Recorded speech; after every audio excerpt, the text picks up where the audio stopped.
seems like Canadians in general, and this might be a generalization, are conscientious, whereas Americans are more like, "This is my rights. This is my freedom. I'm not wearing your face burqa."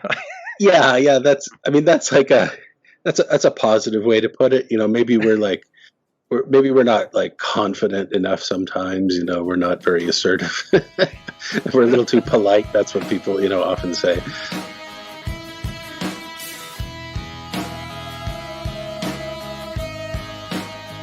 Welcome to Conversation on Tap, a podcast that seeks to promote intelligent dialogue in an age of echo chambers and self-segregation. Pull up a stool, pour a glass of tasty beer, and join us each week as we discuss all the topics that you were told not to discuss in polite company. My name is Jose. And I'm also Jose. That's right. We are joined by one of our favorite co-hosts. Joel is absent. He's not present. I am the substitute host, making low dollars, but expected to do all the same work. Exactly. Well, thank you for coming in and pinch hitting for us. We appreciate it. Anytime. I love doing it. This week, I'm going to be discussing QAnon with David Lafferty, a contributor to wherepeteris.com. Before we begin, Jose, why do people believe in conspiracy theories? What's your take on that? So I always think it's a very kind of interesting, psychological question, which I'm sure Joe would just love to dive deep into, right? But I think it's this idea that somehow things are wrong, and so there must be a purposeful explanation for why that's wrong, right? Mm-hmm. And/or it's this belief that there's an entity out there that is essentially out to get you, right? The government or the Masons or somebody. And so, well, if they're out to get me, then there's got to be evidence that's true, right? It can't just be me feeling that way. There's got to be some clear evidence that this is happening. And so, you get that kind of thing. You look back to the assassination of Kennedy and how many conspiracies came out of that one event, right? That one act. And it's people's way of trying to explain it. It couldn't have just been, for lack of a better term, a simple assassination. There had to be some other, subversive thing going on. I don't know. I guess it makes people feel better. I don't know. I think you're right, though. I think to some degree it makes people feel better, but maybe I think it also makes them feel really good about themselves, as though I know something. Mm-hmm. I know the real truth, the secret, and you don't. You're all sheeple. Yeah, exactly. The idiots. Man, if you idiots would just open your eyes to what's happening in this world. Okay, drugstore genius, tell me all about that. Yeah, exactly. What conspiracies do you find really intriguing? Okay, so you actually prepped me on this a little bit. So my most recent favorite conspiracy theory is anything related to COVID-19. That it was created in a lab in China and spread on purpose, or that COVID is spread through 5G wireless network systems. And these kind of conspiracies only cause people to freak out more about something they should already be concerned about, right? And then it takes those people who are the believers so far past the freak out where they don't care anymore. And that's where you get the laxed, social distancing and mask wearing, and people who are out there having good times and having, end of the world parties and that kind of stuff. And as we've seen in state after state and county after county, that just leads to higher numbers, higher cases, and eventually higher death rates. And so this is one of those conspiracy theories that if you fall for it, it actually can lead to really bad things for people who don't subscribe to that same level of theory. Yeah. And that's scary. It has practical implications in the real world. Yeah, it's not just your crazy uncle, right? It's real stuff could happen. Yeah, and it's the volume of people who follow that's problematic. So yeah, definitely. And you see it, in certain pockets more prevalent than others, right? And it's just oh my God, come on, people. You're probably like me. You watch Governor Newsom. He's on, his press conferences, basically just wagging his finger at us, get your together, California. It's so sad, and he's so well spoken and very articulate. He's really intelligent. He's probably too intelligent for his own good at times, But he's so exasperated with all of us. Why are you doing this? We were flattening the curve. We were getting better, and you ruined it. Yes, you ruined it. Exactly. So that's my favorite, most recent conspiracy theory or set of theories. And I kind of follow it because when I hear somebody say something, I want to make sure that I have accurate information to respond, right? The only thing worse than the conspiracy theory is a non-conspiratorial response that has no basis. Because then you just reinforce the theory, the conspiracy. Like, oh, this guy's full of crap. So then my all-time favorite conspiracy theory is got to be the moon landing. 1968, man lands on the moon, super awesome. Whole world celebrates this event, and then like probably the next day, the conspiracy theories start. Now here's the craziest part about this, Jose. We're living in what 2020, right? 2020. Yeah. In 1999, a survey was done to determine, well, how many people really don't believe in the moon landing? 6% of Americans, 6 out of 100 humans with brains didn't believe that man actually landed on the moon. And about 5% were kind of like iffy about it. Wow. Right? You think, well, that's pretty insane, right? Okay. That same survey was done last year in 2019. It's up to 10%. And guess where the majority of them lie in the age spectrum? I'm going to go like 21 to 34. In the younger range, you're right. Older people remember it, or remember hearing the stories about it, or remember it as part of their history and social studies instruction. Younger people, nope, never happened. Right? Wow. Okay. So, and one of the reasons why this is continued to be my favorite conspiracy of all time is because it blends right in to the flat Earth idiots. Yes, it does. Right? So if you don't believe in the moon landing, you probably don't believe in things like gravity, which means you probably believe in flat Earth. Last year when they did the survey, a lot of non-believers in moon landing were big believers in flat Earth. And here's the best part of this. Ready? About 75% of those who don't believe that we landed on the moon do believe in aliens and that we've actually been visited sometime in the past. That makes no sense. So you believe there's aliens? Yeah. Not that we've been to space. Yeah, it's insane. So anyway, that's my favorite conspiracy, which layers into another favorite conspiracy. The round Earth believers are somehow keeping the flat Earthers down. Like I don't even get that. So anyway, that's mine, right? How about you, Jose? What's your favorite conspiracy? Oh, you mentioned it already. My favorite is the JFK assassination. Oh, really? Now, why? Why is that like the theme that comes out for you? So I love history, and one of my favorite presidents is John F. Kennedy. Mm-hmm. Even though he had a short term in office because he was assassinated, nonetheless, I'm fascinated by him and his brother Robert Kennedy as well. But the assassination just gripped me. And the deeper I got into it, Cuba and Russia and the mob, all these shady characters somehow all came together to assassinate the president. Mm-hmm. And it's kind of like Occam's razor doesn't ever come into consideration, like the simplest explanation. Just Lee Harvey Oswald is just this crazy bastard who had motive and opportunity, and he took it. No, it has to be, Sam Giancana in Chicago is pissed, and so he uses Cuban, complicated. But it's so fascinating to me that we just can't accept certain tragedies. There has to be a larger, insidious plot behind the scenes. Exactly. Now, do you watch the documentaries and the movies that are based on the assassination, just as, looking for historical facts and craziness and that kind of stuff? Sometimes, and because I have so much knowledge in this regard, I'm like, well, that's not true, or that's like a misrepresentation, But JFK, the movie by Oliver Stone, it is so bad. It's just full of fabrications.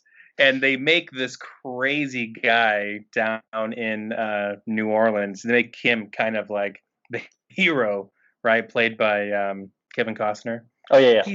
He was insane. Now, have you seen, there's a short series, I think it only lasted one season, with James Franco about, was it James Franco? Yeah.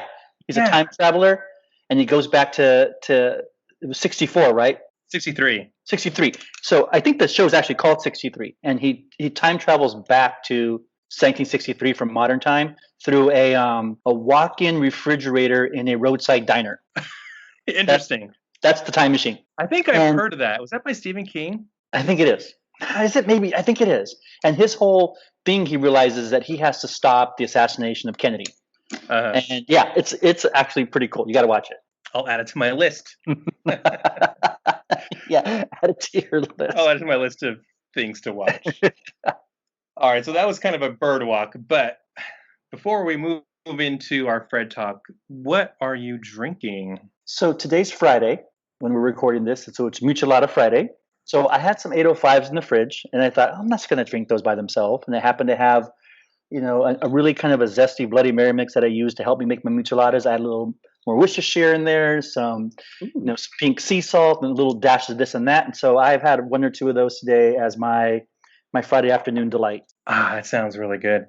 I am drinking this Bailey's Martini. Wow. Yeah.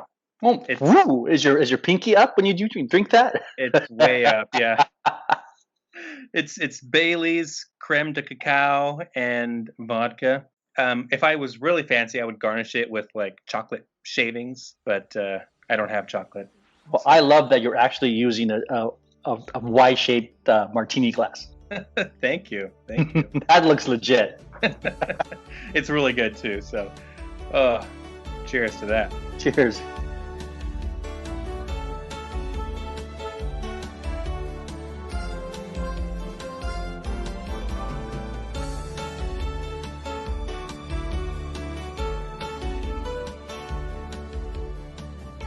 And now for the segment of our show that we call Fred Talks. In this segment of our show, Jose and I will each share one thing that we are passionate about for 2 minutes, though we tend to be a bit loquacious, so that isn't a strict time limit. This week, I will discuss, this is kind of a philosophical attempt to understand the word freedom. We kind of talked about the coronavirus a minute ago. There have been about 2.7 million cases in the U.S., 130,000 deaths and rising. And I think part of the problem, as we mentioned, is that one, there's a conspiracy element to it. And two, people are overly concerned about their freedom, right? But I think people have the wrong understanding of what freedom means. They have, instead of freedom in mind, they have what's called license, which means do whatever you want, whenever you want, however you want. Freedom in St. John Paul II, or Pope John Paul II, defined freedom not as the ability to do whatever we want, but the right to do what we ought to do. And so freedom, therefore, means we have obligations, we have responsibilities. And so when we take freedom as, I'll just do whatever I want, you can't tell me what to do. And that's why we're seeing opposition to basic health guidelines, right? Like masks, social distancing. We're all pissed when stores close. We see those things. Americans see those things as impositions on their freedom. We see videos of people having meltdowns in Costco, the Karens having meltdowns in Trader Joe's, right? Screaming at employees who dare to ask them to put a mask on. But if we really, truly believed that freedom was the right to do what we ought to do, then we would wear masks, right? We would act in a way that is considerate of others, that is out of love for others, instead of being selfish and being politically motivated, right? To put ourselves first and to only think about ourselves. So, yeah, if we follow the true meaning of freedom, do what we ought to do, then I think we will see the coronavirus the curve start to go down. But if we keep acting selfishly, this curve is going to continue spiking upward. And it's not going to go away anytime soon. I absolutely agree with you. And that's super important for folks to really kind of wrap their head around this idea of, you see those bumper stickers, right? Freedom isn't free. Yeah. But it doesn't mean you can just do whatever the heck you want whenever you want either. There's an obligation that we're forgetting. Yeah. And so I think those folks who really kind of glom onto that whole concept of freedom isn't free, we usually reference that and when we associate that with military service, right? Right. But wearing your mask, social distancing, those are the freedom isn't free kind of things right now, right? If I want to go out into the public and go to Lowe's and buy a new garbage disposal and install it, Yeah. Is that what you did? which is what I did, then I should wear my mask and I should keep my distance from other folks and I should wash my hands often, right? That's my freedom isn't free. But the idiots don't get that. No, they don't. They really don't. And it's making it worse. Yes, definitely making it worse. What do you got this week for us? Okay, so I'm actually going to pull a Jose. Ooh, nice. Right? So the thing that I've actually kind of been tracking this a little bit lately is this. So maybe some of you have heard about this. There's a teenager who was an Italian boy who died recently. Actually died in 2006. He is on track to become the patron saint of the internet. Oh, wow. Cool. Yes. So he died when he was 15 years old. He was, a computer whiz, really into computers and that kind of thing. And that was like his jam. His name is Carlos Acutis, Acutis, Carlos Acutis. And he died of leukemia in 2006. So it's been about 14 years. And really shortly afterwards, there was this campaign to get him to become a saint. So it's the beatification, right? Is that the right word, Jose? Correct. Yeah. That's the process.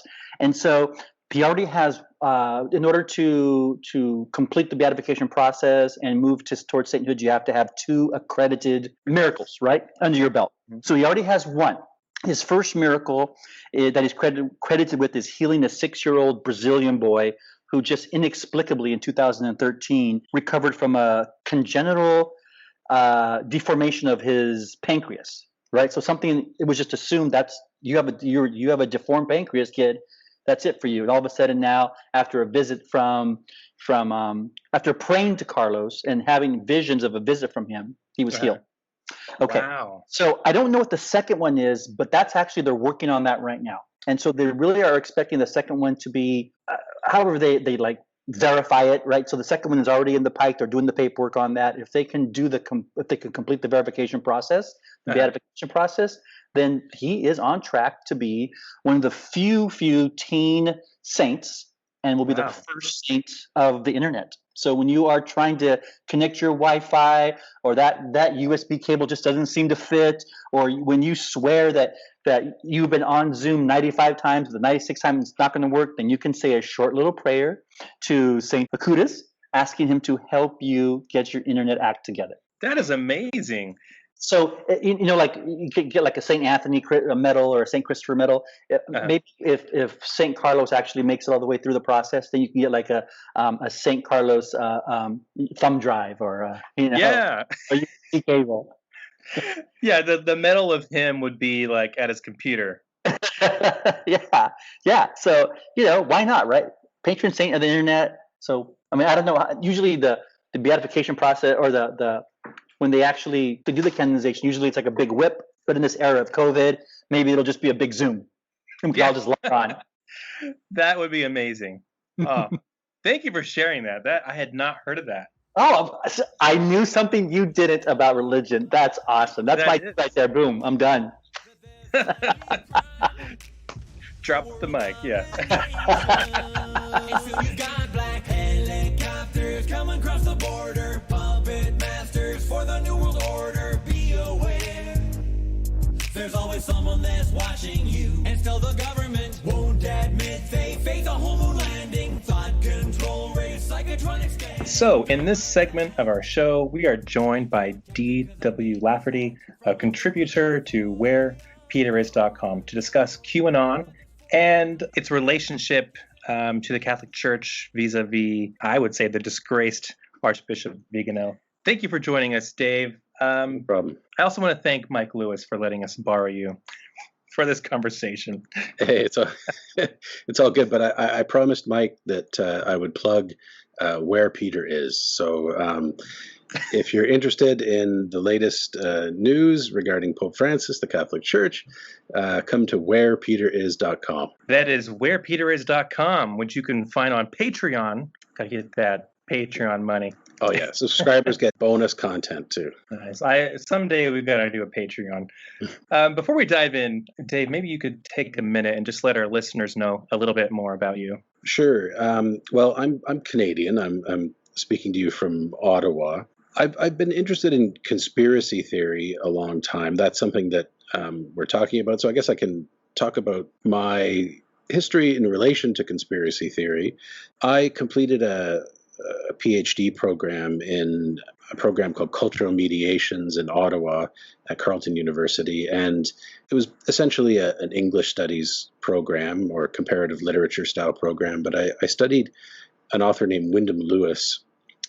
He's not all that well known by the general public, but I think he was one of the real geniuses of the 20th century. And he was one of the modernist writers of the early 20th century into the mid 20th century. His contemporaries were people like James Joyce and Ezra Pound. And Lewis, at one period in his life, along with his friend Ezra Pound, delved into the world of conspiracy theory. Ezra Pound went much further into it, and Lewis sort of pulled himself back before he was completely red-pilled, I guess you'd say. And so that's how I got interested in it, because I wanted to understand how Lewis was drawn into that, why conspiracy theory was such a phenomenon among some modernist authors, Ezra Pound in particular. And then later on, I got into the field of, after doing my thesis on Wyndham Lewis, I got into the field of conspiracy theory study. So this is the academic study of conspiracy theory. And I wrote on a paper on a British author named Douglas Reid, who was a very popular author in the 1930s, late 1930s, who eventually fell into conspiracy theory and anti-Semitic conspiracy theory in particular. And I sort of traced the development of his conspiratorial narratives through his early texts.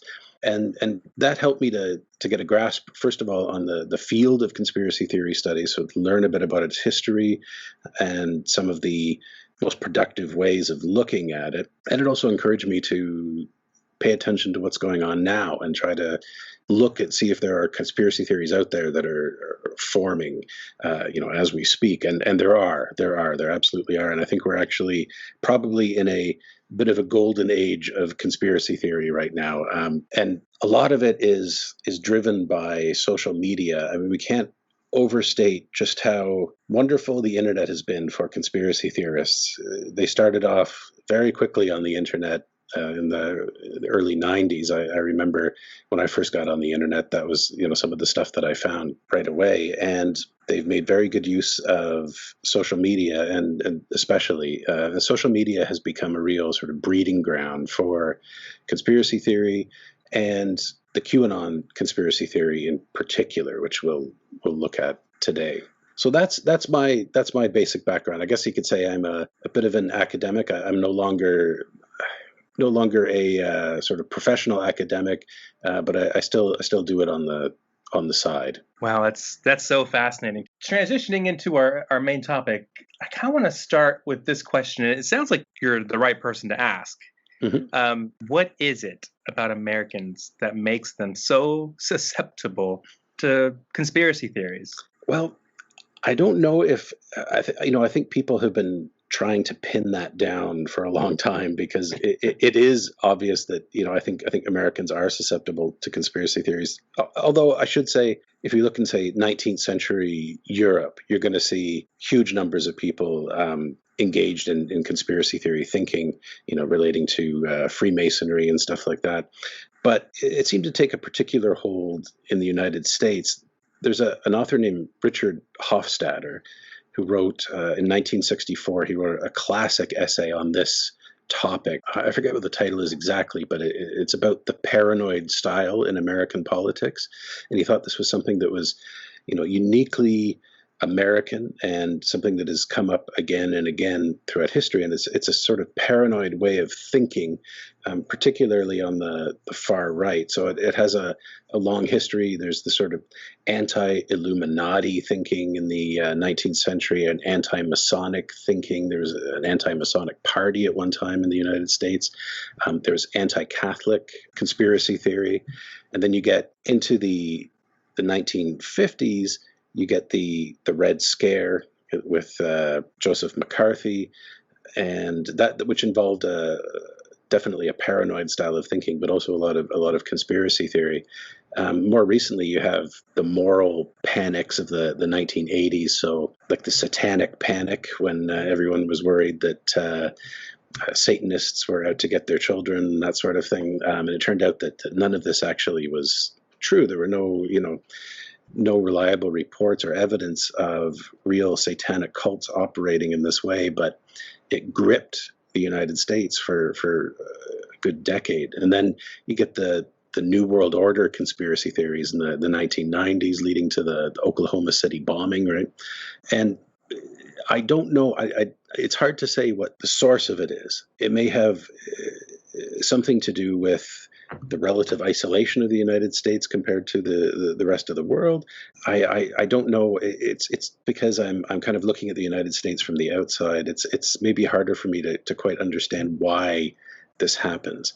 And it's not something limited to the far right, I should say. I was kind of following the whole Russiagate thing in 2017, around then, 2018. And that was more on the liberal side of things. But I kind of felt like it was, there was some truth to it, but at the same time, it became almost like a new McCarthyism, like a new Red Scare. People were worried about this sort of infiltration of Russian agents into the American political system, into the media. And I guess it's that narrative of infiltration that's the thing that's at issue. It's the idea that some outside force will come and take away the sort of the basic freedoms that people enjoy in the United States. It's always fascinated me, and I don't know what the origin of it is. There is something uniquely characteristic to the collective American mindset or spirit, something that is intrigued by conspiracy theories. You're Canadian. Does this happen there to the extent that it happens here? I don't think. We do get a lot of, like, we consume a lot of American media, right? And so when we're on social media, we're getting a lot of American stuff coming through, like on Twitter. So we're getting a lot of the same material coming through. So yeah, there's going to be people who are picking up on some of that, like people who watch Alex Jones and that sort of thing. I don't see it entering our politics as much. It seems to be more on the level of the individual. There's lots of people who get into this, but not quite in the same scale and the same intensity that you get in the United States. I should say we do have cults here. We do. There's been some interesting cults that have ended up in Quebec.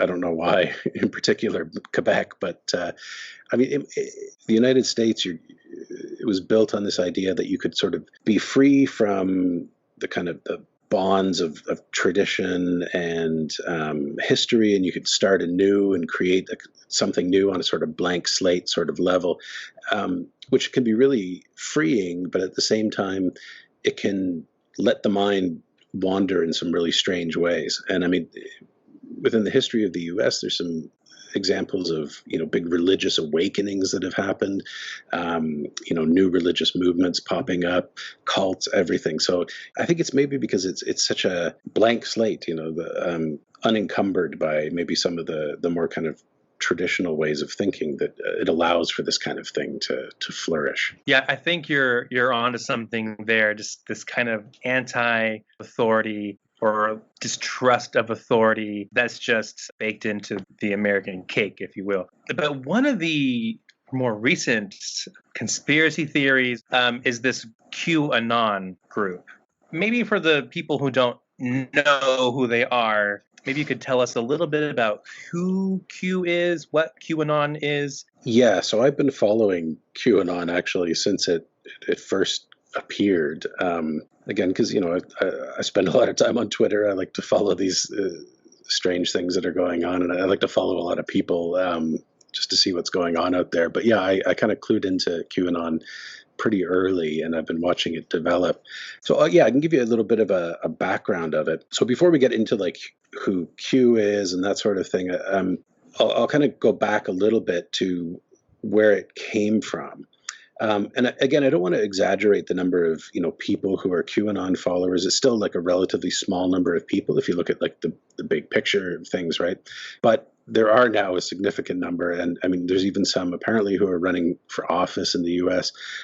So it's really kind of entering mainstream political discourse in a scary way. But I guess it's a reflection of some more widespread ways of thinking within the MAGA movement in general, the Make America Great Again movement, and then populist movements elsewhere. So it first emerged as a sort of continuation of the Pizzagate conspiracy theory. So Pizzagate happened right around the time of the 2016 election, when WikiLeaks dropped a whole bunch of emails from John Podesta out into the internet. And they were combed through by people online looking for scandalous stuff. So what was kind of interesting is that there wasn't actually all that much in the emails that was particularly scandalous. So people really started digging and started trying to kind of read between the lines of what was in these emails. And there's some strange words in there that people interpreted in certain ways. And eventually a kind of mythology developed, and people became convinced that John Podesta was a pedophile, that the Democrats, including Hillary Clinton, were involved in child trafficking, and that there were children being held in rooms underneath a restaurant called Comet Pizza in Washington. And this was spread all over the internet, especially by some people who are still around as sort of citizen journalist types, like Jack Posobiec, he's now with One American News, Trump's favorite news source, and then Mike Cernovich. So those guys, and that's how they really came into the limelight through Pizzagate. Eventually, it sort of died out because people realized it was so ridiculous. And there was also a time when a person actually entered into this Comet Pizza with a gun and looking for the children, and so people were realizing, well, this could get out of control. But then it was revived a little bit later. So in 2017, when a person just named Q started posting on the 4chan message board. So 4chan at the time, I've never actually been on 4chan, but it's a purely anonymous message board. So you can post there without any kind of, anyone having any way of tracing the source of the post. You don't have to, I don't believe anyway, you have to you don't have to sign in and become a member or anything like that. So this Q, he claimed that he was a highly placed government or military official, and that he was working with Trump to take down the deep state. So to this day, nobody knows who Q is or if he's multiple people.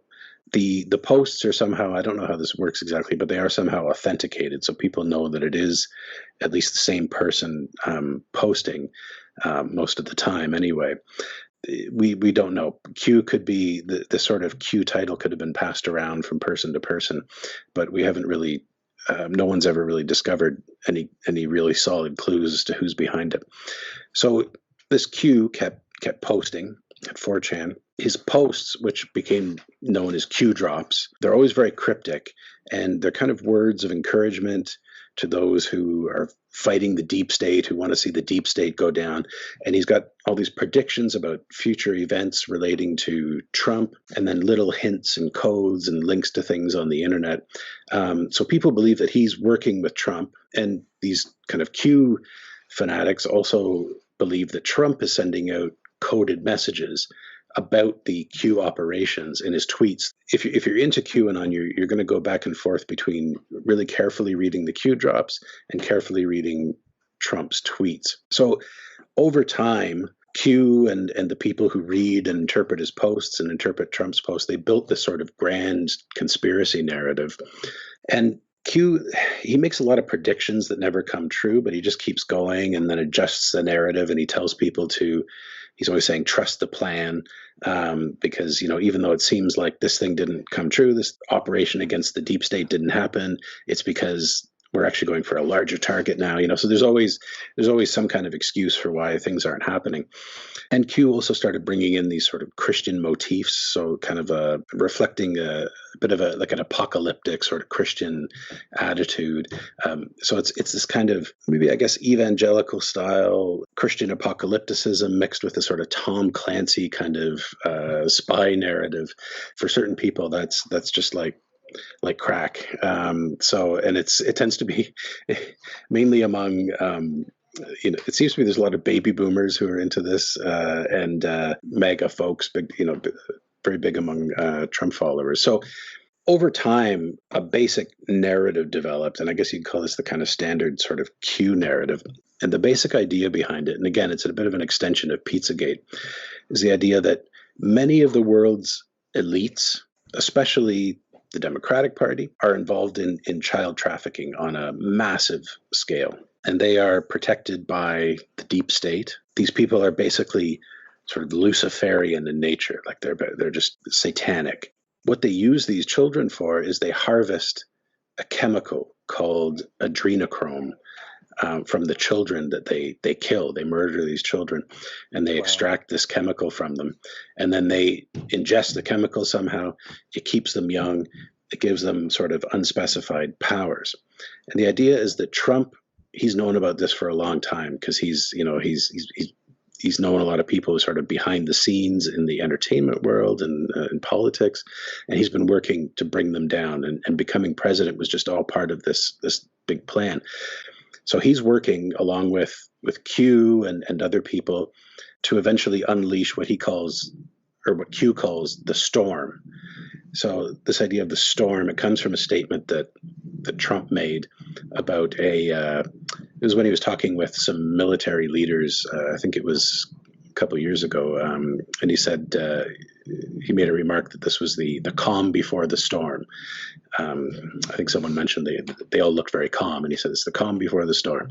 And so people saw that, they grabbed onto it, and they said the storm. That must mean the arrests. That must mean the great operation against the deep state. And so this idea is that there's going to be these mass arrests, after which all the elites, including especially Hillary Clinton, John Podesta, and those people, they're all going to be imprisoned in Guantanamo Bay, or they're going to be executed. Publicly executed. Yeah, they really, the Q people are really waiting for this glorious day when these people are all going to be hung. The idea is that this is going to free the world from the grip of the pedophile elites, and then America will be great again, right? The world will be great again. So it's this idea that we're going to have this, again, it's a very sort of apocalyptic thing, that we're going to have this sort of millennium of peace, right, after we finally get rid of the deep state. The Fourth Reich is what it's. Yes, it's like the thousand years of peace that will come. And there are absolutely comparisons to be made to Nazi conspiracy theory. I mean, they thought, once we, free the world from the grip of Jewish conspiracy, the Jews who control Bolshevism, who control who are the capitalist bankers and all this kind of stuff. Once we take them out, they're kind of like the deep state, right? Then everything will be good again. So there are comparisons to be made. It sounds very cult-like. Is that fair, or am I being too mean? No, it's absolutely cult-like. It's as far as I know, there are no Q communities out there, but who knows? That could happen. But there are certain slogans that the Q people use that come up in all their Twitter posts, that come up in all their memes. Some of them are, like, the most common one. If you see Q stuff online, it's going to probably say WWG 1WGA, which means where we go one, we go all. And it's a line from a movie that Q apparently referenced, and it's become the slogan. There's the idea of the Great Awakening. That's another one, Great Awakening, and that refers to the process through which people's minds will be opened to the Q message. The red pill, that's something that's not unique to Q, but which they use a lot. So, this sort of take the red pill idea. Dark to light, so that's another one, dark to light, describing the process, by which the sort of forces of darkness will be brought out into the light, the deep state and all that, and the pedophile elites will all be revealed and in the light of truth. Trust the plan is another one, because they're always it's pretty hard being a QAnon follower, because you're set up for all these disappointments, because Q is always making predictions. Next month, on this date, the arrests are all going to happen. It's finally happening, and and then nothing happens, and then everybody starts saying, "Trust the plan, trust." And Q starts saying, "Trust the plan." We had to change tactics, but we're gonna, it's a different. Wait till next month, and then there's going to be, So that's another one, and then it's going to be biblical. That's a common one. It comes from a movie called Law Abiding Citizen that Q referenced. I think that gives you a general idea. I should mention, as I got into QAnon, I also got into there's a podcast called QAnon Anonymous, which I really highly recommend if you're interested in QAnon at all. They've got tons of episodes now, and they've been covering it in pretty great detail from a sort of critical and humorous perspective. If you really want to find out about QAnon and you want to make sure you don't get sucked into it, that you don't get red pilled yourself, then that's a good way to go, is QAnon Anonymous. I was reading your article entitled "The Red Pilled Pope of the Catholic Church," and you linked to that QAnon Anonymous podcast in the body of your article there. From QAnon to the disgraced Archbishop Vigano. Recently, within the last, couple weeks, he wrote a 3-page letter to President Trump, basically encouraging him and I guess trying to claim that all the protests and the COVID-19, everything was part of a larger deep state global cabal conspiracy. I guess maybe before we go too far, maybe tell the listeners real quick who Archbishop Vigano is, because he's a controversial figure. Yeah, absolutely. So he was the papal nuncio to the United States. So a very, high-ranking person in the church. And that was up until, I think, 2016, I think. And then after that, he appeared again in 2018 in a very dramatic way in the media.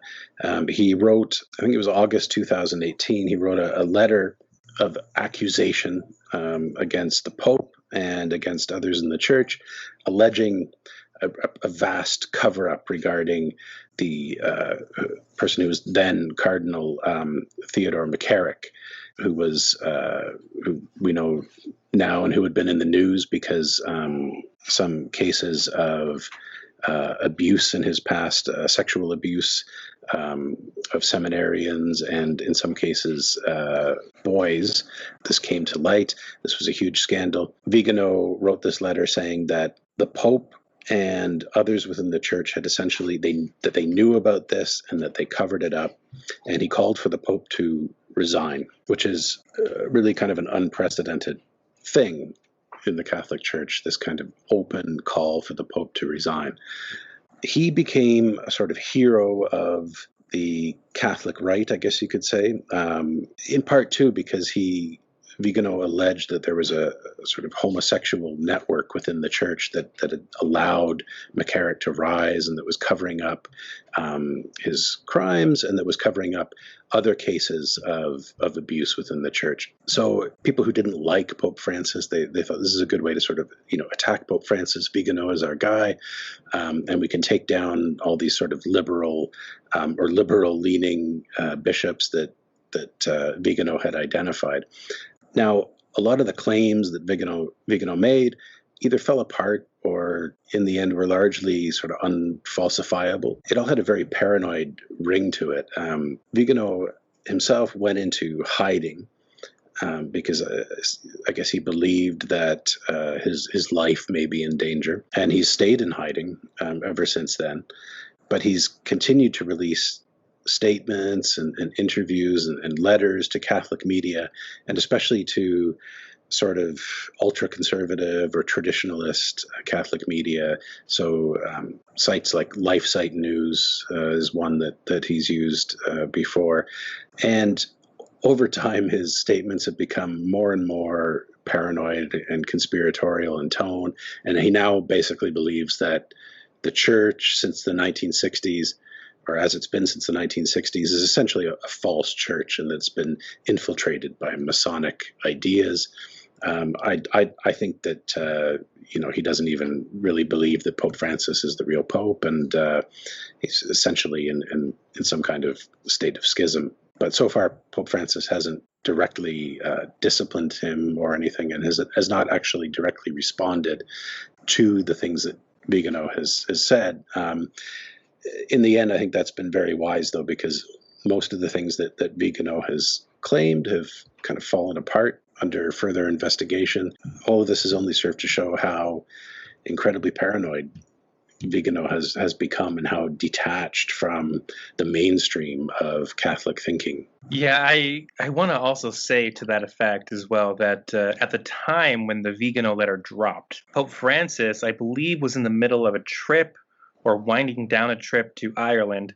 And when reporters brought this to him, his answer was basically, "You're the reporters, you investigate." And he's really been silent since then regarding Vigano. And I know people are critical of him for being silent, but I think in the long run, that strategy has been wise because Vigano has kind of exposed himself, in his own words, as being on the fringe and kind of a lunatic. Yeah, and I think that's just simply Pope Francis's way of doing things. He doesn't like to sort of act as the authoritarian clamping down on any kind of dissent.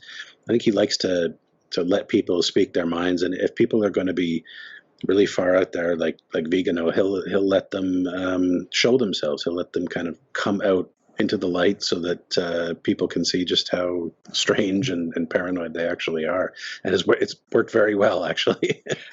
Yeah, it really has. So to this recent letter, kind of break down for our listeners, what did the letter contain? What was Vigano's message to President Trump?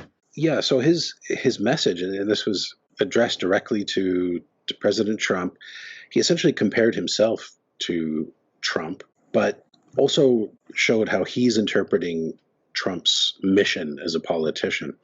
And he says at the beginning of the letter, I've got it right here, he says, "In recent months, we have been witnessing the formation of two opposing sides that I would call biblical, the children of light and the children of darkness." So what he's saying, and I'll kind of paraphrase what he's talking about here. He's saying there's basically two groups of people in the world. There are sort of the good people who try their best, and maybe they're not perfect, but they strive for moral uprightness and holiness. And then there's another group of people who are fundamentally evil, who try to destroy everything that's good, who are working in a very conspiratorial fashion, who have the upper hand in most of the world.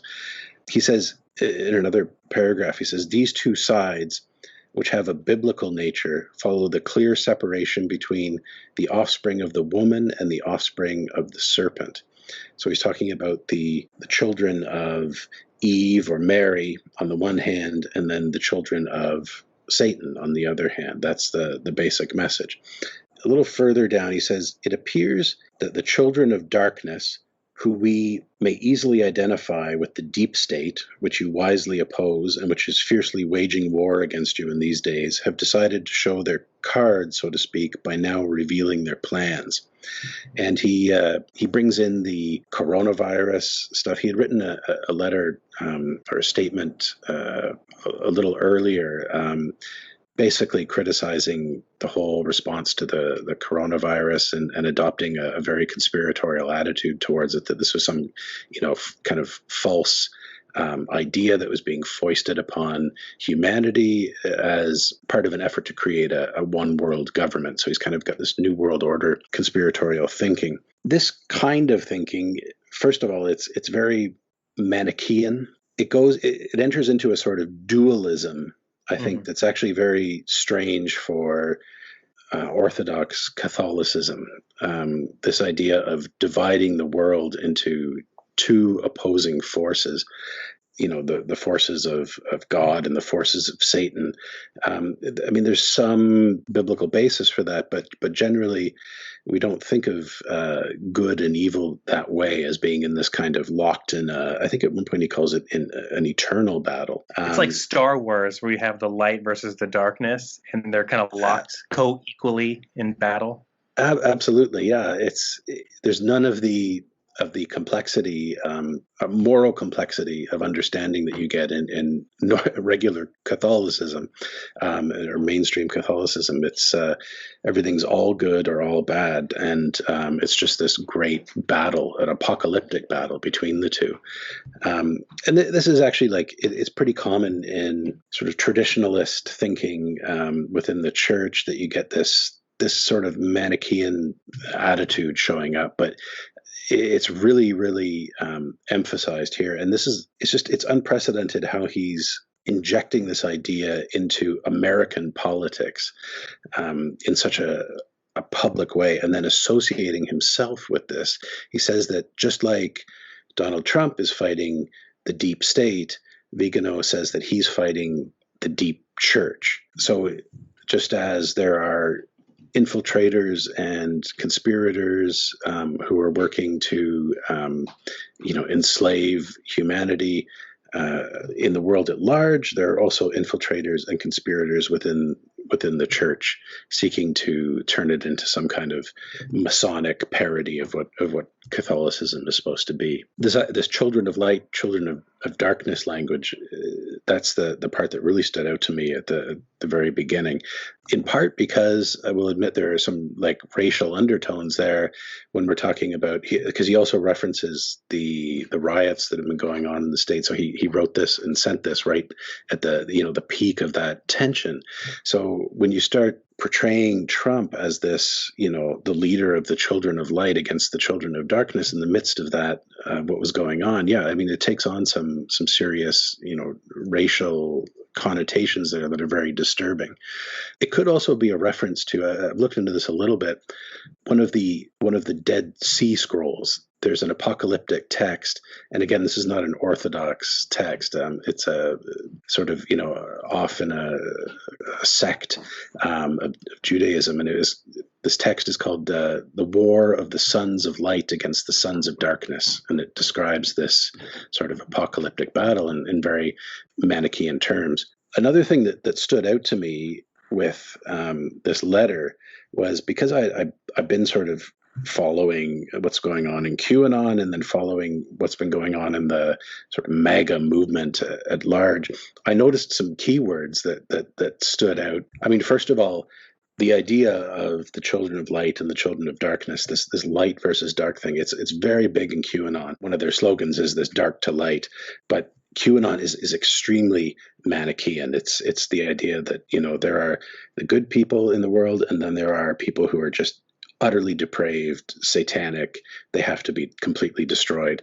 So that was one thing that stood out. Also, he uses this term invisible enemy in the letter, and he, I believe he italicizes it as well. He italicizes certain key terms like deep state and then invisible enemy. Invisible enemy is a term that's used within QAnon because shortly, again, not too long before this letter was written, Trump made a tweet talking about the coronavirus, saying that we're fighting an invisible enemy. And QAnon people, of course, didn't read it on its face value. They found an esoteric meaning, and they said, he means invisible enemy. He's not talking about coronavirus. He's talking about the invisible enemy of the deep state, right? So it feels like Vigano was using that term and sort of emphasizing it as a way of, I kind of think of these as like hooks for people who are into the QAnon sort of language or the MAGA sort of language. So invisible enemy was one of them. And then another term was biblical that he used. So at the beginning, he says, I've been witnessing the formation of two opposing sides that I would call biblical. And he italicizes and capitalizes that word. And then again, the second paragraph, he says, these two sides which have a biblical nature. And again, he italicizes, capitalizes that word. It just seemed so strange to me when I read it at first, because it just seemed like an odd turn of phrase to say something is biblical. It's not something that I hear too often within the church. You might hear it more in Protestant context when people are saying this is something that's rooted in the text of the Bible itself. But to say that this sort of moral battle that's going on is biblical. Sounds a bit slangy to me. This idea of this word biblical is very common in the QAnon world, and it comes from this phrase, it's gonna be biblical. And you can find memes and things that have this phrase on it, and it comes from a movie called Law Abiding Citizen. To me, that sounded like sort of Q-like language. It really seems like he's trying to he's launching this sort of letter at Trump. He probably had no idea if Trump would actually read it or not, but he knew that Trump followers would read it at least, and they would be able to relate to the language he's using. He doesn't use this kind of language in some of his other stuff where he's talking more specifically about the church. There, his language is much more in the sort of traditionalist Catholic vein. But here he kind of adopts the MAGA language. And I mean, he knows the United States. He knows it well. And I kind of feel like he's following all this stuff very carefully. Like I think he's spending a lot of time on the internet, to tell you the truth. Vigano's on 4chan and Reddit. Yeah. I really wouldn't be surprised. I wouldn't be, I think he absorbs a lot of this stuff. And I think also in the Catholic media world, I think he's reading a lot of LifeSite and the Remnant and stuff like that. So he's become red-pilled, I think, partly through the internet. So what really kind of confirmed to me that this was, meant to resonate with the QAnon world and the MAGA world was that very, very soon, I think it might have been the next day after this letter came out, there was a Q drop that linked to the letter at the top. And then in the text of the Q drop, it quoted this passage from Ephesians that about the armor of God, which is a really common QAnon thing. So I was like, wow, this is wild. Q has kind of taken the hook, and he's actually pointing out this letter, and now all the Q people are going to read this letter, and they did. I watched it online and looked at some of the big Q influencers out there. People like Praying Medic and Jordan Sather. These are all guys on with huge numbers of followers on Twitter, and they were all sort of rejoicing at this letter, which they thought just sounded incredible to them. And then not long after that, Trump retweets tweets out the letter and offers a thank you to Archbishop Vigano, which really blew my mind. So now we've got millions and millions of people, becoming aware of this letter, becoming aware of Vigano, even though Trump and I'm sure many of his followers seem to think that Vigano actually has some kind of status in the church, that he's not, been sort of in a state of self-exile and shame. But that really solidified it. And so I've been following to kind of see where this is going and seeing if this sort of if the Q community has absorbed this language of Vigano, and they absolutely have. And I just yesterday, so it was June 29th, there were 2 Q drops that reprinted, because before Q had just linked to the letter, these reprinted the letter in full. So again, Q is bringing this up. And then today, June 30th, another Q drop said, I forget, just at the end of the Q drop, it said, "We are living in biblical times, children of light versus children of darkness, united against the invisible enemy of all humanity, Q." And that was so some of these terms now, even though they were kind of like drawn, I think, from the sort of Q milieu to begin with, they've now been reappropriated by Q, and now they've become just kind of part of the Q lore. An interesting thing, too, is that General Michael Flynn, who is in the Q world, he's basically a hero. They consider General Flynn to be one of the people who's working with Trump against the deep state, possibly a friend of Q kind of thing. So he's like, when it comes to like public figures, besides Trump, I would say, Michael Flynn is one of the biggest. He wrote an article yesterday in which he quoted Vigano. He said, without actually citing Vigano, but I'll just read a little bit of what he wrote. And he's using this sort of Manichaean language. He says, "If the United States wants to survive the onslaught of socialism, If we are to continue to enjoy self-government and the liberty of our hard-fought freedoms, we have to understand there are two opposing forces. One is the children of light, and the other is the children of darkness. So he's lifting that Vigano language completely. So I think this Vigano letter has become now one of really the integral parts of the Q mythology and the Q sort of, I guess, you can call it a religion. I think it's becoming its own. I'm not definitely not the first to say that, but it's becoming its own sort of religion. That is so fascinating to me, because you mentioned earlier that there are a lot of conspiracy theories that lambast the Catholic Church, or even QAnon, I guess, has considered the Catholic Church as being part of a vast global conspiracy. And yet this Vigano letter seems to have maybe opened a door for QAnon to infiltrate the Catholic Church, at least among the laity. And maybe the hierarchy, I don't know. I hope it hasn't gone too far into the hierarchy, but I've been worrying about this actually for a couple years now, that this sort of paranoid rightist populism, and QAnon specifically, would sort of fuse with Catholicism in some way.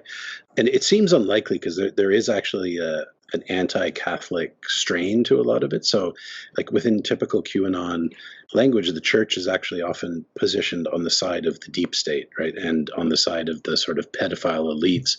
And of course, the abuse crisis in the church plays into that. So with this Vigano letter, I saw like a lot of people, when it dropped, a lot of the QAnon people were saying, like, I thought that Pope Francis and the church, I thought they were part of they sometimes call it the cabal, that, they were part of this, they were part of the cabal. And the people are like, no, this Archbishop Vigano, he's the one who's like fighting against the cabal, so that he's on our side.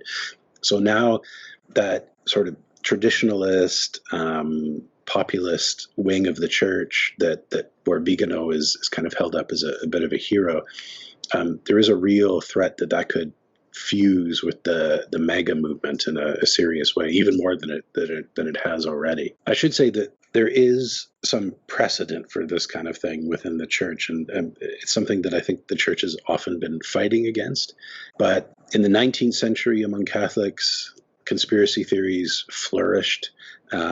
So anti-Masonic conspiracy theories. So popes warned against Freemasonry, but there were sort of anti-Freemason conspiracy theorists who took it much further and, created elaborate theories about, Freemason plans and Freemason infiltration. There's anti-Semitic conspiracy theory, certainly among Catholics, especially before World War II, much less so after World War II.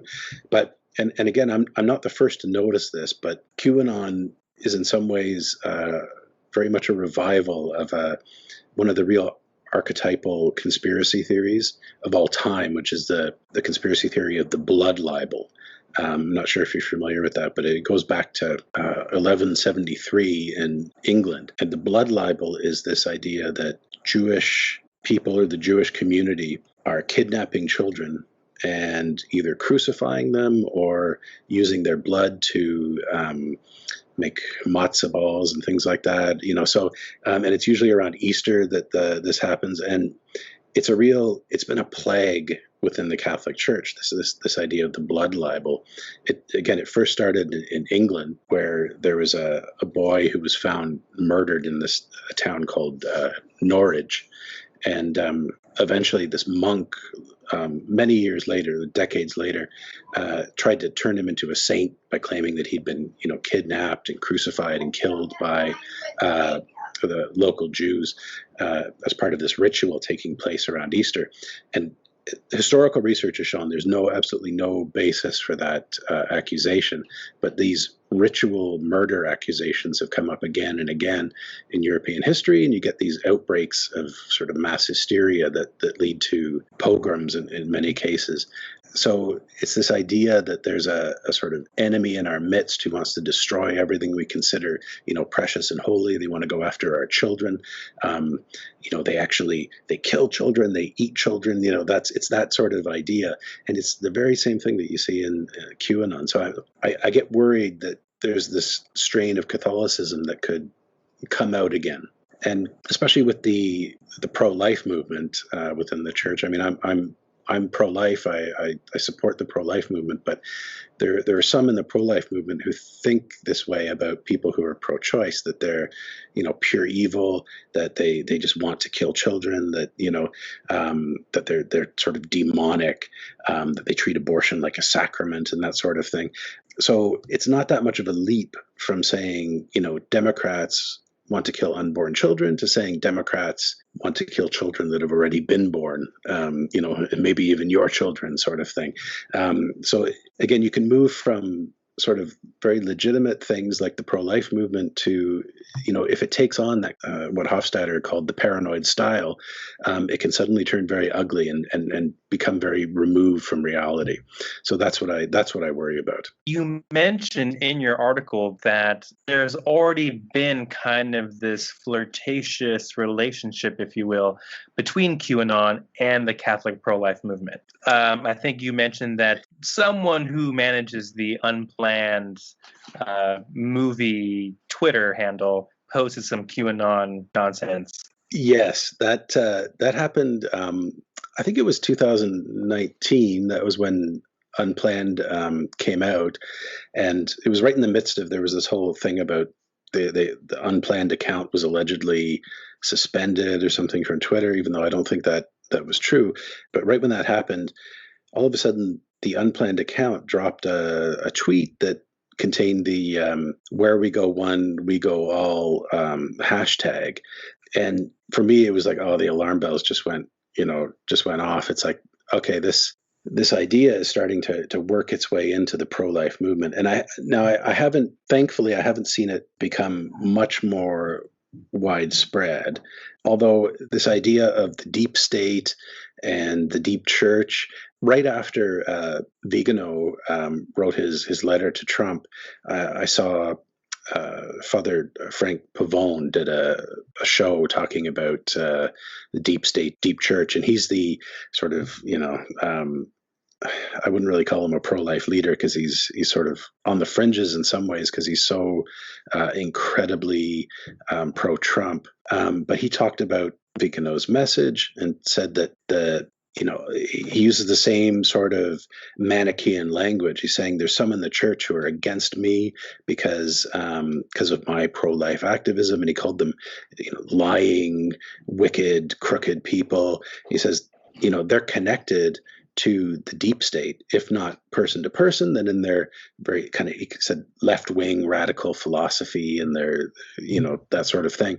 And he said that the deep church is in bed with Planned Parenthood, right? So they're all part of this sort of network. And he said they have the same methodologies as the deep state. They lie about people. They're corrupt. They have nothing to do with Jesus. And he says, eventually all is going to come out, like it's all going to come out and I'm going to be vindicated. And it's that same sort of language that, one day we're going to get these, these imposters, these people who are just fundamentally evil, who have no respect for human life, and we're going to bring them out. We're going to expose them to the world. And it's that same mentality. So right now I'm seeing the mentality start to fuse, and hopefully we won't see an actual deep fusion of QAnon specifically in the pro-life movement. But I'm not all that optimistic, actually. I think it'll probably happen. There are some going online, there are some Catholic Q accounts where they try to fuse Q and Catholicism, but luckily they seem to be the smaller accounts, and there's no big influencer out there who's doing it. I'm glad that they don't have a lot of following, but I have to say, and again, congratulations to where Peter is for all the work that you guys do, because there are some reasonable people out there who are saying, well, let's just ignore these people. Just don't focus on them. Don't talk about them. Just disregard them. But these QAnon people do actually have some currency politically. And now they have an archbishop on their side, and then they're being promoted by Catholic media organizations. So what should we do going forward? Should we ignore them? Should we admonish EWTN and Raymond Arroyo?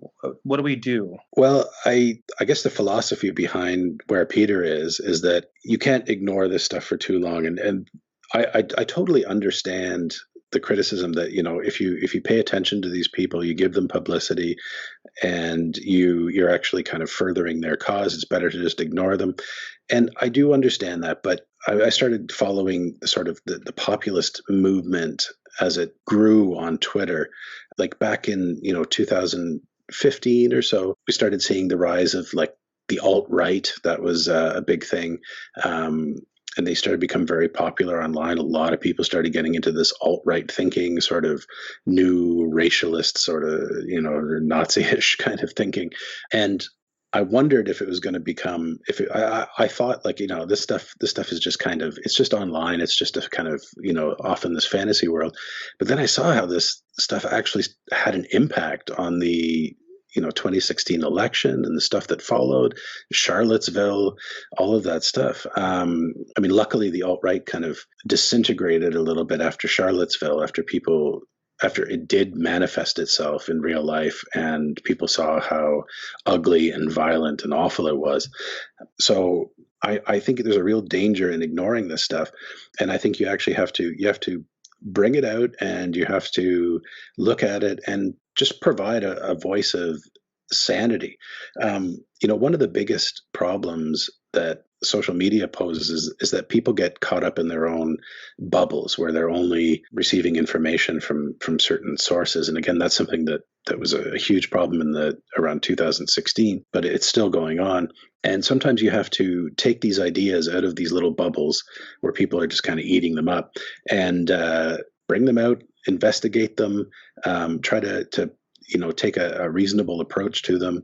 And that's, I think, one of the only ways of really dispelling the hold that these ideas have on people. So especially when it comes to conspiracy theory, some people have said, like a big problem on the internet right from its beginning was you had Holocaust deniers using the internet. They were one of the, some of the earliest people setting up websites, it seemed. People ignored them for a long time, but they fester, they grow, they're all talking to each other, so they're not hearing any outside opinions. And these communities form, and they drag normal people into them. People get red pilled right on this stuff.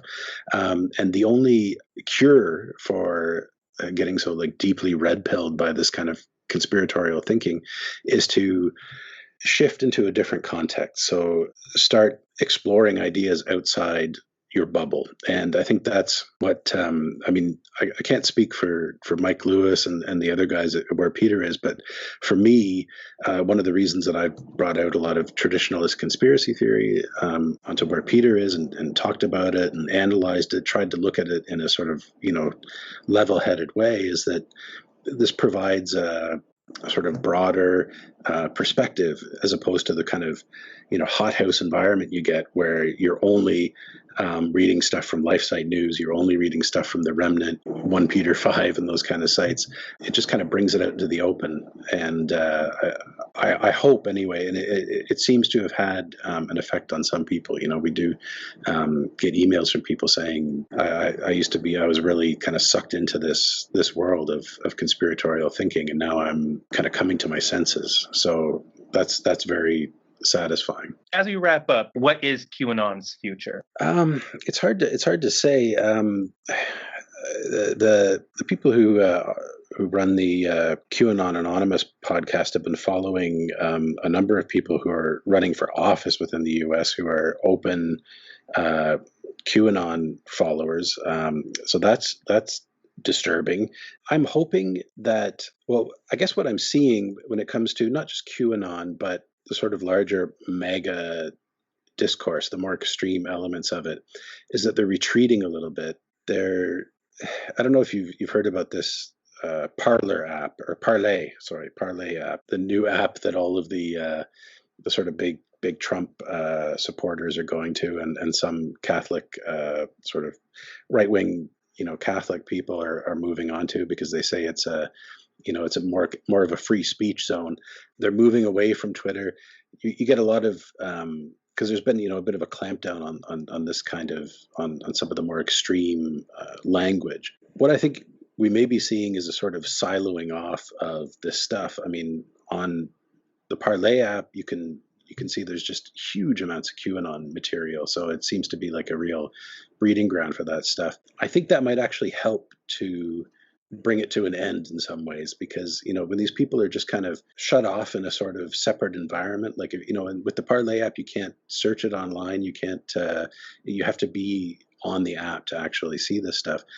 It's going to draw fewer and fewer people in. So I'm hoping anyway that that kind of siloing effect will continue, and that eventually, I mean, there are some people who are so deep into QAnon and similar conspiracy theories that they're not turning back. They've invested far too much into this, and it's much more traumatic for them to admit they were wrong than it is to just keep going. They're quarantining. Yeah, you could say it's, you know, they think they're finding you know, spaces for free speech, but as we see it, it's like, well, maybe this is good. They're quarantining themselves.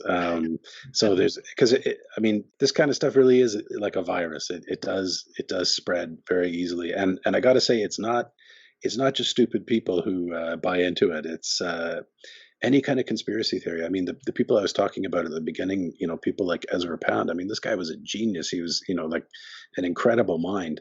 And Wyndham Lewis as well. Even T.S. Eliot got, you know, a little into it as well.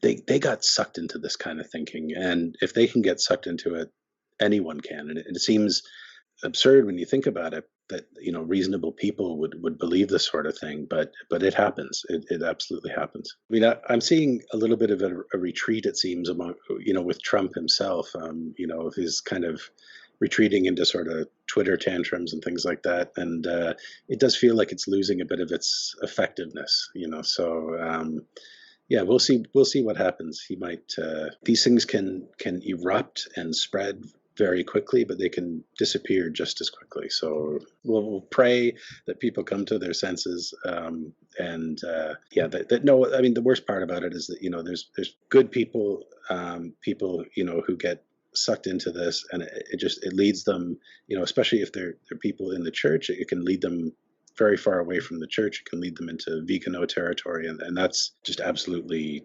tragic, I think. Well, thank you so much, Dave, for being on our podcast. My pleasure. Where can our listeners find you and find your work? Probably the best place to find my work is at wherepeteris.com. And you can follow me on Twitter at Right Scholar. Well, thank you so much, Dave. I appreciate it. Have a good one, man.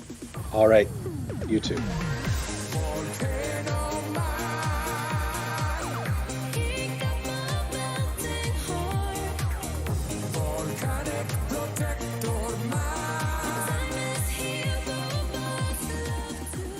All right. So in this segment of our show, Jose and I will each share one thing that we are reading or watching or listening to. So this week, what do you have for us? So now that I have a little bit of downtime, I've been trying to catch up on shows that I know, series that I've watched in the past that I know that the next season has either just been released or is just about to be released, right?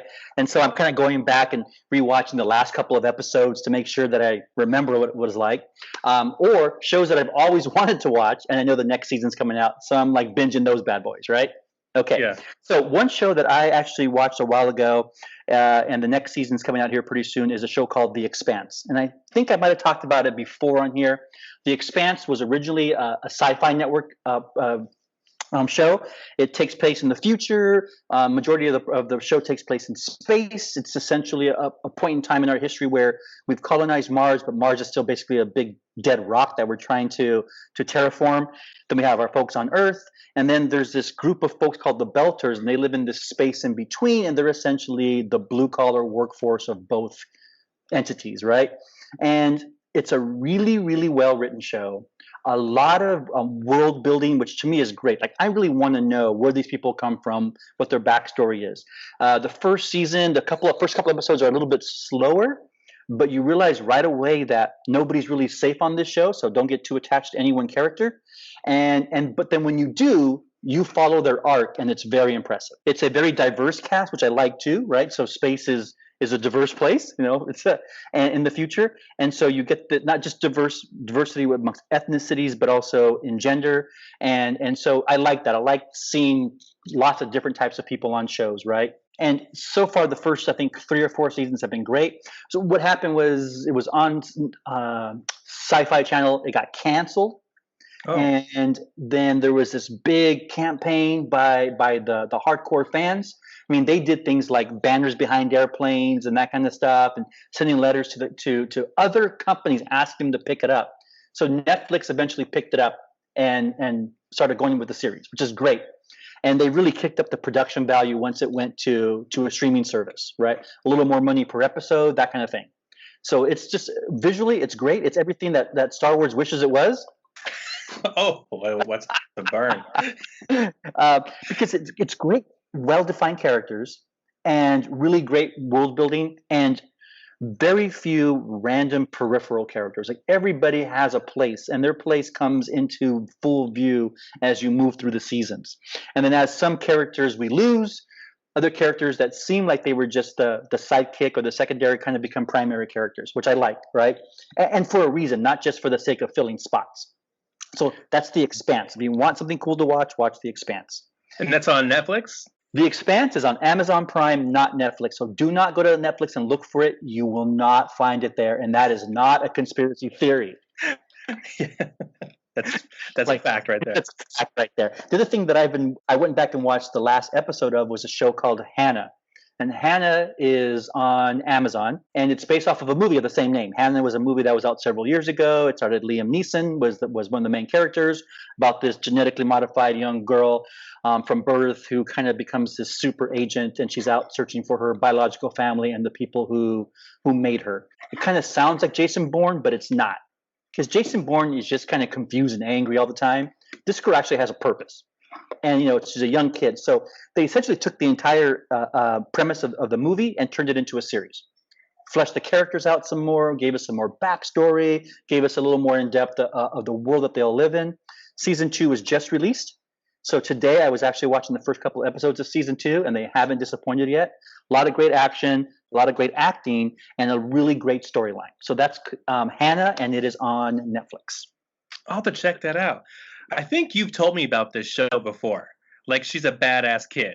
Yeah, right? Yeah, she really is, right? She's raised in the woods in the middle of nowhere in an attempt to keep her safe from the bad people. And, the dad, who was kind of like her adopted dad, because he saved her from this evil corporation and semi-corporation, semi-governmental entity that is harvesting these children and modifying them to be these super soldiers of the future. And so, she really develops a really strong relationship with him. And you see that throughout the show, that there is a true kind of a father-daughter love. At the same time, he is clearly her protector, right? But then you realize very quickly that she doesn't really need a whole lot of protecting. That's awesome. Now I'll have to check that out. That's on Amazon too, right? That's Amazon, yes. Okay. I'll have to check that out. Hannah. Yep. Hanna. Hannah. Single name, like Cher. Sting. Sting. There you go. How about you, Jose? What have you gotten your teeth into that you're excited about? My wife and I are watching so much right now. I blame it on the pandemic, I guess. So we watched Eurovision, which stars Will Ferrell and Rachel McAdams. Okay, yeah. Go ahead, tell us about this. Okay, so we have just been harassed by our smart TV, by Netflix, by ads everywhere telling us to watch this movie. So we finally caved in. We watched it. It's about a duo of Icelandic singers played by Will Ferrell and Rachel McAdams, and they are horrible. They're terrible musicians.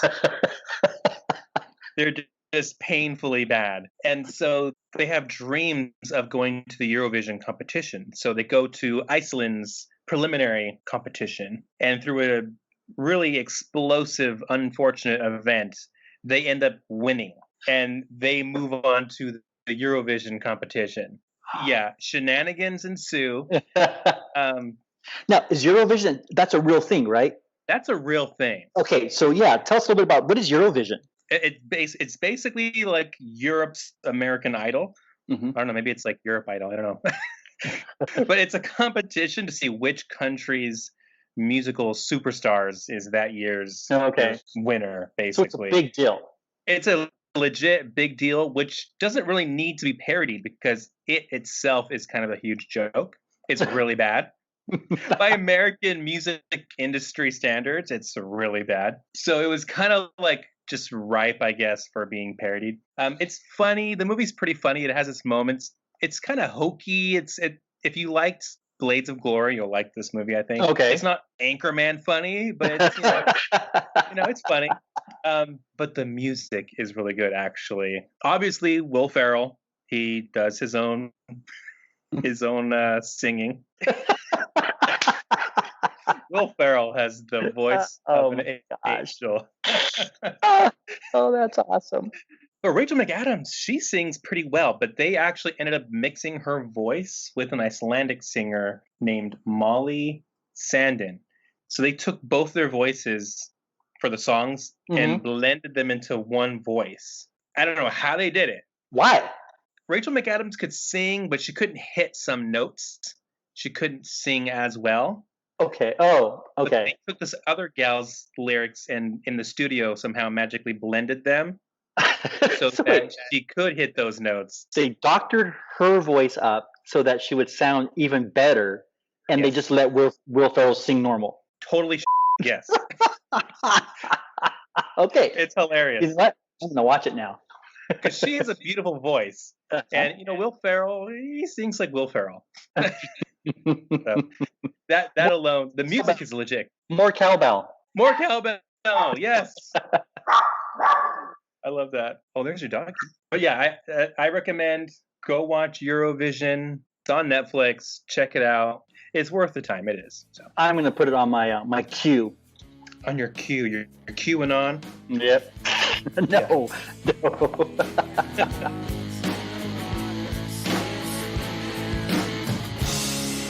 That's all for this week. Thank you so much, Jose, for joining us. Thank you, Dave, for joining us as well. And thank all of you listeners for joining us on our humble little podcast. You could do us a huge favor, though, by subscribing to our show wherever you listen to podcasts, such as Stitcher, Podbean, Google Play, or Apple iTunes. And be sure to rate our show and leave a review. Your rating will help others find this show. And be sure to find us on Facebook, Instagram, and Twitter at Conversation on Tap. Thank you for listening, and we'll see you guys next week. Cheers, Jose. Cheers. Thanks a lot for having me. Woo! We'll have to have you on again soon, Jose. Right on, brother.